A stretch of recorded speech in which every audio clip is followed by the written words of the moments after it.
Kebenaran Islam yang tidak terbantah. Kebenaran Islam seringkali dikaitkan dengan beberapa aspek yang dianggap tak terbantahkan oleh para ulama, cendekiawan, dan umat Islam. Berikut adalah penjelasan dan beberapa bukti yang mendukung klaim tersebut. 1. Keaslian Al-Quran. Tidak berubah sejak diwahyukan. Al-Quran telah terjaga keasliannya selama lebih dari 1400 tahun. Umat Islam di seluruh dunia membaca kitab yang sama tanpa perbedaan isi, bahasa, atau susunan ayat. Kandungan ilmu pengetahuan. Al-Quran memuat banyak ayat yang berkaitan dengan ilmu pengetahuan, seperti penciptaan alam semesta Quran Surah Al-Anbiya 30.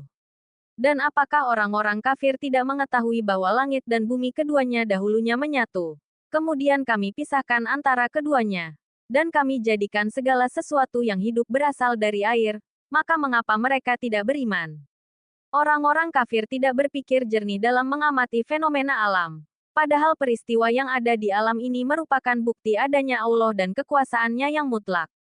Allah bertanya, dan apakah orang-orang kafir, kapan dan di mana saja mereka hidup, tidak memperhatikan secara mendalam bahwa langit dan bumi sebelum terjadi ledakan besar, keduanya dahulu menyatu.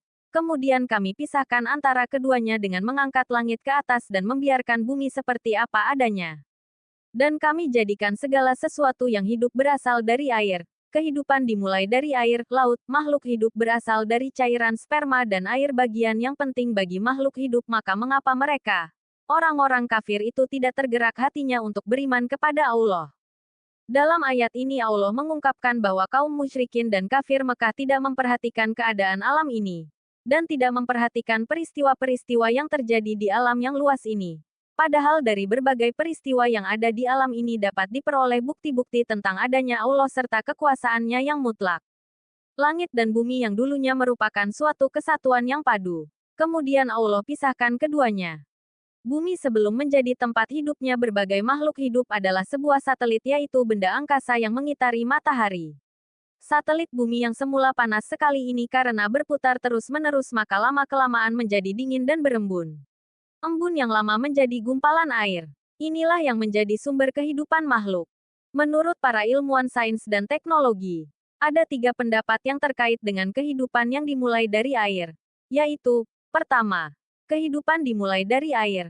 Dalam hal ini laut.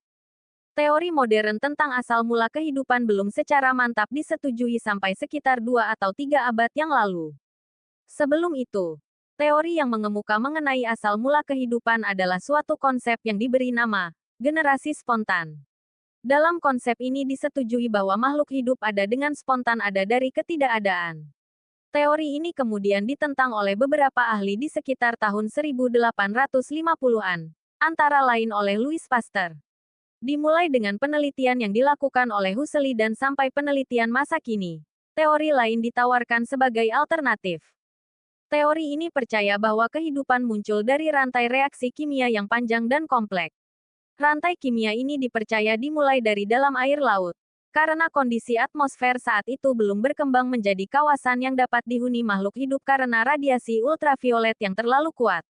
Diperkirakan, kehidupan bergerak menuju daratan pada 425 juta tahun yang lalu saat lapisan ozon mulai ada untuk melindungi permukaan bumi dari radiasi ultraviolet.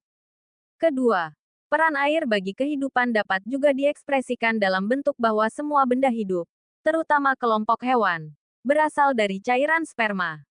Diindikasikan bahwa keanekaragaman binatang, datangnya, dari air tertentu, sperma, yang khusus dan menghasilkan yang sesuai dengan ciri masing-masing binatang yang dicontohkan. Ketiga, pengertian ketiga adalah bahwa air merupakan bagian yang penting agar makhluk dapat hidup. Pada kenyataannya, memang sebagian besar bagian tubuh makhluk hidup terdiri dari air. Misalnya saja pada manusia, 70% bagian berat tubuhnya terdiri dari air. Manusia tidak dapat bertahan lama apabila 20% saja dari sediaan air yang ada di tubuhnya hilang. Manusia dapat bertahan hidup selama 60 hari tanpa makan. Akan tetapi mereka akan segera mati dalam waktu 3-10 hari tanpa minum. Juga diketahui bahwa air merupakan bahan pokok dalam pembentukan darah, cairan limpa, kencing, air mata, cairan susu dan semua organ lain yang ada di dalam tubuh manusia. Dari uraian di atas, Sangat jelas peran air bagi kehidupan. Dari mulai adanya makhluk hidup di bumi, berasal dari kedalaman laut, bagi kelangsungan hidupnya, air diperlukan untuk pembentukan organ dan menjalankan fungsi organ, dan memulai kehidupan terutama bagi kelompok hewan, air tertentu yang khusus, sperma. Akan tetapi, perlu diberikan catatan di sini, bahwa Al-Quran bukanlah memberikan peluang khusus untuk mendukung teori evolusi. Walaupun semua ayat di atas memberikan indikasi yang tidak meragukan bahwa Allah menciptakan semua makhluk hidup dari air. Ayat terkait An-Nur ayat 25. Al-Furqan ayat 54. Dari keterangan ini dapat dipahami bahwa Al-Quran benar-benar merupakan mukjizat yang besar. Kemukjizatannya tidak hanya terletak pada gaya bahasa dan rangkuman yang indah, melainkan juga pada isi yang terkandung dalam ayat-ayatnya, yang mengungkapkan bermacam-macam ilmu pengetahuan yang tinggi nilainya, terutama mengenai alam, dengan berbagai jenis dan sifat serta kemanfaatannya masing-masing. Apalagi jika diingat bahwa Al-Quran telah mengemukakan semuanya itu pada abad yang ke-6 sesudah wafatnya Nabi Isa. Di saat manusia di dunia ini masih diliputi suasana ketidaktahuan dan kesesatan. Lalu dari manakah Nabi Muhammad dapat mengetahui semuanya itu? Kalau bukan dari wahyu yang diturunkan Allah kepadanya. Perkembangan ilmu pengetahuan modern dalam berbagai bidang membenarkan dan memperkokoh apa yang telah diungkapkan oleh Al-Quran sejak 15 abad yang lalu.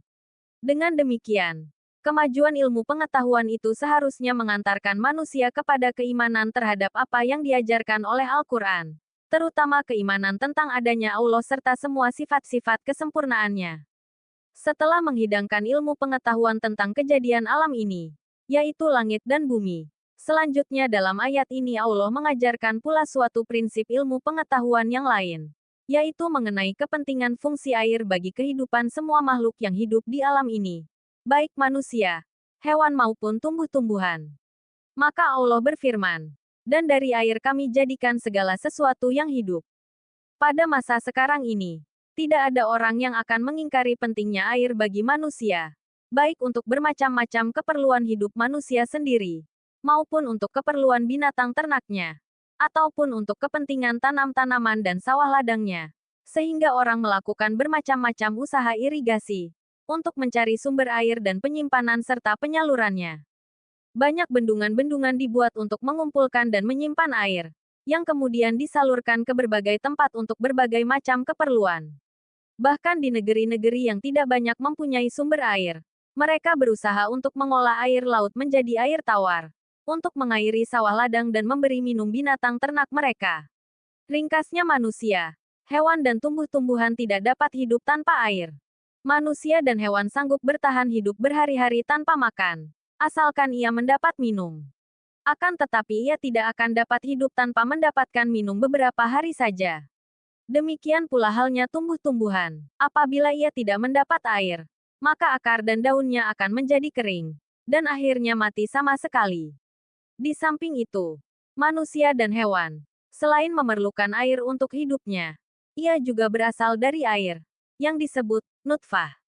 Dengan demikian air adalah merupakan suatu unsur yang sangat vital bagi kejadian dan kehidupan manusia. Oleh sebab itu, apabila manusia sudah meyakini pentingnya air bagi kehidupannya, dan meyakini pula bahwa air tersebut adalah salah satu dari nikmat Allah, maka tidak ada alasan bagi manusia untuk tidak beriman kepada Allah serta untuk mengingkari nikmatnya yang tidak ternilai harganya. Pada akhir ayat ini Allah mengingatkan kita semua, apakah dengan kemahakuasaan Allah ini manusia masih tidak mau beriman? Manusia yang memiliki akal dan mau mempergunakan akalnya seharusnya dapat memahami isi alam ini dan kemudian menjadi orang yang beriman. Sumber, kemenak.go.id. Siklus air Quran Surat Az-Zumar 21, dan perkembangan embrio manusia, Quran Surah Al-Mukminun 12-14. Fakta-fakta ini baru ditemukan ilmu modern berabad-abad setelah diwahyukan. 2. Kehidupan Nabi Muhammad SAW. Kepribadian yang agung. Nabi Muhammad SAW diakui sebagai pemimpin yang memiliki karakter luar biasa, seperti kejujuran, keberanian, dan kepedulian terhadap masyarakat. Banyak yang terinspirasi oleh teladan hidupnya, bahkan oleh non-muslim. Bukti kenabian, mukjizat yang diberikan kepada Nabi Muhammad, seperti Isra dan Miraj serta mukjizat Al-Quran, dianggap sebagai bukti kuat kebenaran risalahnya.